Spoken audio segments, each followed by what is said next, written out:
देश में पदों के मुकाबले बेरोजगारों की कहानी एक अनार 100 बीमार जैसी होती जा रही है। हरियाणा की खट्टर सरकार ने राज्य के प्राइवेट सेक्टर में भी स्थानीय लोगों के लिए 75% आरक्षण देने का कानून पास कर दिया है। इस कानून के बनने के साथ साथ कई सवाल उठने लगे हैं।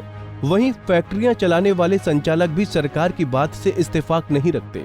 ऐसा हम क्यों बोल रहे हैं, आप खुद सुनिए। देखिए, ये प्लाईवुड के काम में मेहनत कश लोगों की जरूरत है। हरियाणा का जो नौजवान है मेहनत कश है, कोई शक नहीं, लेकिन उसका पता नहीं क्यों इंटरेस्ट नहीं बना इस इंडस्ट्री में आने का। अभी तक बहुत ज़्यादा इंटरेस्ट उनका नहीं।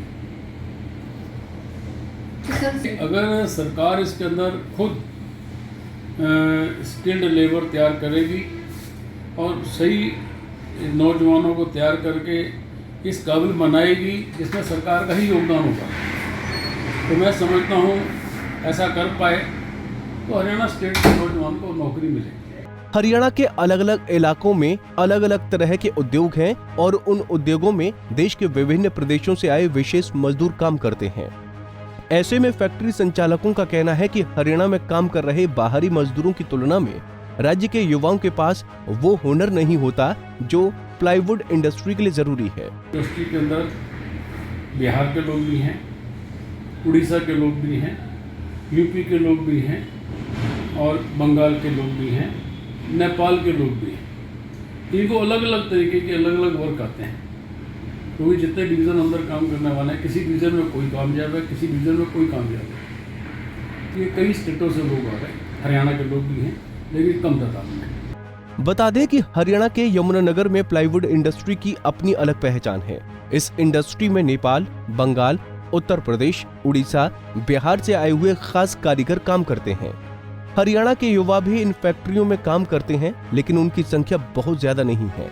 इन फैक्ट्रियों में केमिस्ट, टेक्निकल लोग, बॉयलर अटेंडेंट की जरूरत होती है। All India plywood manufacturers association के अध्यक्ष देवेंद्र चावला का कहना है कि सरकार की अपनी कई ITI हैं, जहां पर कई बच्चों को प्रोफेशनली तैयार किया जा सकता है। इससे पहले इंफ्रास्ट्रक्चर तैयार होना बहुत जरूरी है। मैं खड़े पैर यहाँ किसी को कह दूँ जो स्कूल से आया बिल्ला भी बैठ तो फैक्ट्री चला, मेरा बेटा भी नहीं चला पाएगा। मुझे उसे तैयार करना पड़ेगा, समझाना पड़ेगा। MBA करके आया, MBA करने के बाद जब तक वो पॉलिश्ड नहीं होगा तब तक वो इंडिविजुअल काम नहीं कर पाएगा। इस तरह सरकार को भी पहले इंफ्रास्ट्रक्चर तैयार करना पड़ेगा। अलग अलग डिस्ट्रिक्ट में अलग अलग तरह से अलग अलग तरह की इंडस्ट्री है। जैसे हमारे डिस्ट्रिक्ट में प्लाईवुड है, आपका मेटल है, इंजीनियरिंग का काम है, पानीपत के अंदर डाइंग का, कपड़े का काम है, IT सेक्टर का गुड़गांव में काम। अलग अलग सेक्टर्स के अंदर अलग अलग ITI स्कूल आपके पास हैं, क्लासेस आपके पास हैं, स्कूलिंग आपके पास है, कॉलेज आपके पास है। इस तरह के आप बच्चों को तैयार करें तो क्यों नहीं हो पाएगा। लेकिन सरकार को पहले इसमें एक कदम आगे बढ़ के काम करना पड़ेगा। सिर्फ कहता हूँ, फैसला कोई भी सरकार का सोच समझ के किया होगा, लेकिन अगर वो सही तैयारी से हो तो जिसका स्वागत आने वाले इंडस्ट्री को भी हो और लोगों को भी, उसका किया जाता है। यमुनानगर हरियाणा का ऐसा दूसरा शहर है जो हरियाणा व केंद्र सरकार को राजस्व के रूप में हर वर्ष करोड़ों रुपए देता है।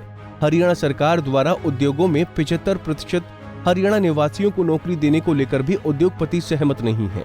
उनका कहना है कि उद्योगों को फैक्ट्रियों में काम करने के लिए विशेषज्ञों की जरूरत है।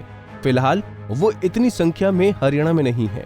पहले सरकार विशेषज्ञ तैयार करे, उसके बाद फैक्ट्री मालिक स्वयं उन्हें अपने उद्योगों में जगह देंगे। यमुनानगर से सुरेंद्र मेहता, पंजाब केसरी टीवी। हमसे जुड़े रहने के लिए हमारे YouTube चैनल को सब्सक्राइब करें और नई वीडियो की नोटिफिकेशन के लिए बेल आइकॉन को दबाएं। अगर आप ये वीडियो Facebook पर देख रहे हैं तो लाइक जरूर करें और ज्यादा से ज्यादा शेयर करें। धन्यवाद।